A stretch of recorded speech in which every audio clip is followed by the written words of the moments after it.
Hari ini kita akan melanjutkan materi pembelajaran kita yang terakhir, yaitu lapisan bumi. Jadi di sini kita akan mempelajari lapisan bumi juga, tapi ini dalam litosfer. Jadi litosfer itu adalah lapisan batuan yang terdapat di bumi. Jadi litosfer itu sering disebut juga dengan lapisan silikat. Kenapa disebut dengan lapisan silikat? Karena di litosfer itu banyak mengandung senyawa kimia, yaitu SiO2. Jadi si litosfer itu ada dua bagian, yaitu litosfer atas, itulah daratan kita itu. Dia daratan itu sepertiga bagian dari seluruh total litosfer atau 35%. Sedangkan yang kedua itu adalah litosfer bawah, itu adalah lautan. Itu dia ada 2/3 bagian atau 65% dari seluruh total litosfer.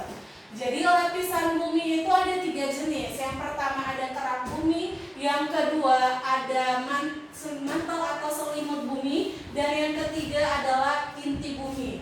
Jadi kerak bumi ini sering disebut juga dengan crust. Itu dia adalah struktur lapisan bumi yang paling luar dari planet bumi. Jadi kita ini, makhluk hidup ini tinggal di kerak bumi atau lapisan yang paling luar. Struktur kerak bumi itu ada 3.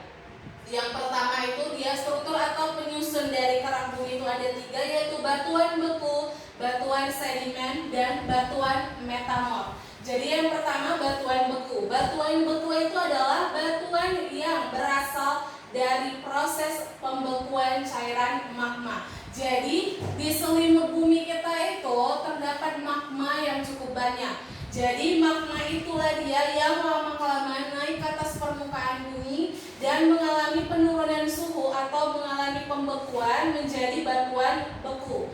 Jadi ada 3 jenis batuan beku. Yang pertama ada batuan beku dalam. Jadi batuan beku dalam itu dia yang membeku dalam kulit bumi. Jadi dia di dalam kulit bumi itu dia, atau di bawah kulit bumi dia sudah membeku dan berbentuk kristal besar seperti granit. Lalu yang kedua itu batuan beku luar, itu dia membeku di luar kulit bumi dan berbentuk kristal-kristal kecil. Jadi contohnya itu adalah batu aku.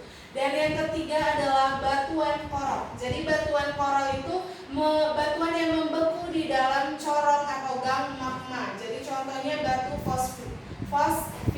Jadi dia yang membeku dalam corong. Jadi kan dia seperti gunung berapi. Gunung berapi itu kan di bawahnya magma. Jadi selain magma paling bawah, jadi diameternya itu dari bawah sampai ke atas permukaan bumi itu ada corongnya itu. Jadi di dalam corong itulah batuan si coral ini membeku. Lalu yang kedua penyusun dari kerak bumi kita yaitu batuan sedimen atau endapan. Jadi batuan sedimen ini berasal dari pelapukan batuan-batuan jenis lainnya. Jadi batuan jenis lain, contohnya si batuan beku ini, dia kan akan mengalami pelapukan dan lama-kelamaan hancur. Lalu nanti terbentuk batuan baru yaitu namanya batuan sedimen atau endapan. Lalu yang ketiga itu adalah batuan metamorf. Jadi si batuan metamorf ini terbentuk karena adanya perubahan suhu, tekanan, dan ekosistem yang ada di sekitar batuan tersebut. Jadi contohnya di sekitarnya itu dia ada batuan sedimen dan batuan beku. Lalu kan lama-kelamaan nanti bakal terjadi perubahan di lingkungan tersebut. Entah suhunya yang berubah atau tekanan udara di daerah tersebut yang berubah atau ekosistemnya yang lama-kelamaan akan berubah. Itu juga mempengaruhi batuan sedimen dan batuan beku tadi, sehingga nanti terbentuk batuan baru namanya batuan metamorf. Si metamorf ini juga ada 3 jenis.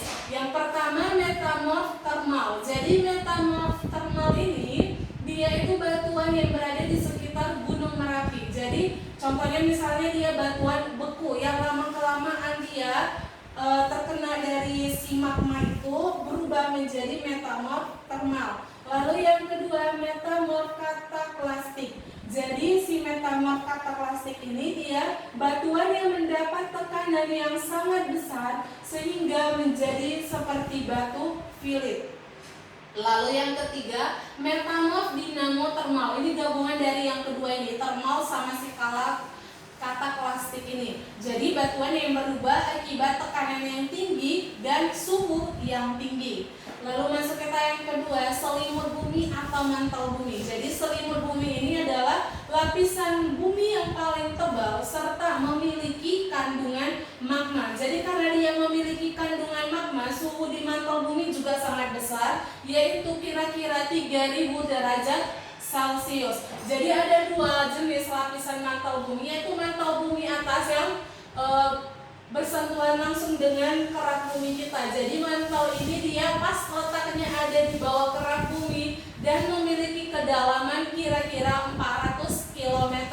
Lalu yang kedua, mantel bumi bawah, itu dia berada pada kedalaman dari 400 km sampai 2900 km dan langsung berbatasan dengan inti bumi kita. Lalu inti bumi ini ada dua jenis, inti bumi bagian luar atau outer core dan inti bumi bagian dalam atau inner core.